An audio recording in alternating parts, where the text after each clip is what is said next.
आणि यानंतरची बातमी अवघ्या महाराष्ट्राला त्रासून सोडणारी बातमी आहे। महाराष्ट्राला जो उष्णतेचा ताप गेल्या काही दिवसांपासून सहन करावा लागतोय त्याची।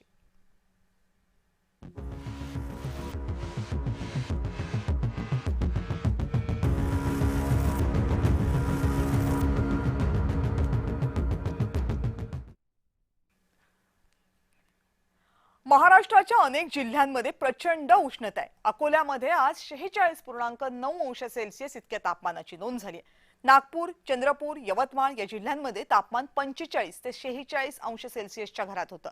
अकोला, अमरावती आणि वर्ध्यासाठी उद्या ऑरेंज अलर्ट जारी करण्यात आलाय। नागपूर, चंद्रपूर, यवतमाळसाठी येलो अलर्ट आहे।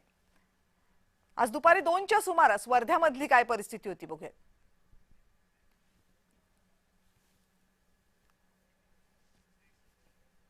ज्येष्ठ हवामान तज्ज्ञ रामचंद्र साबळे यांनी या हीट वेव्हचं कसं विश्लेषण केले पाहूयात। महाराष्ट्रात इतकं तापमान का वाढतंय हा एक प्रश्न सर्वांच्या मनामध्ये आहे।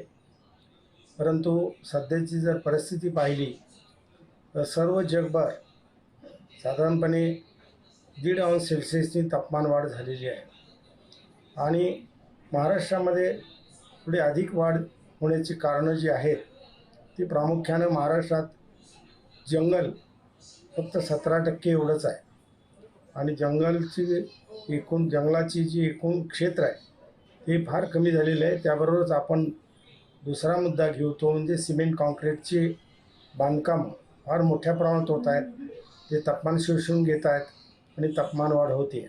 तर ही अनेक कारणापैकी महत्त्वाचं कारण म्हणजे जंगलतोड मोठ्या प्रमाणात झालेली आहे।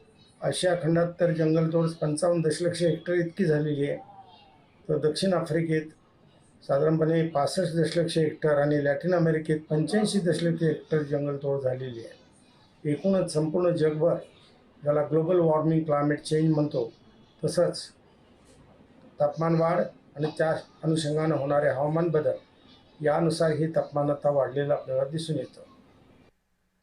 बुलेटिनमध्ये इथेच थांबूया। पाहत रहा जय महाराष्ट्र।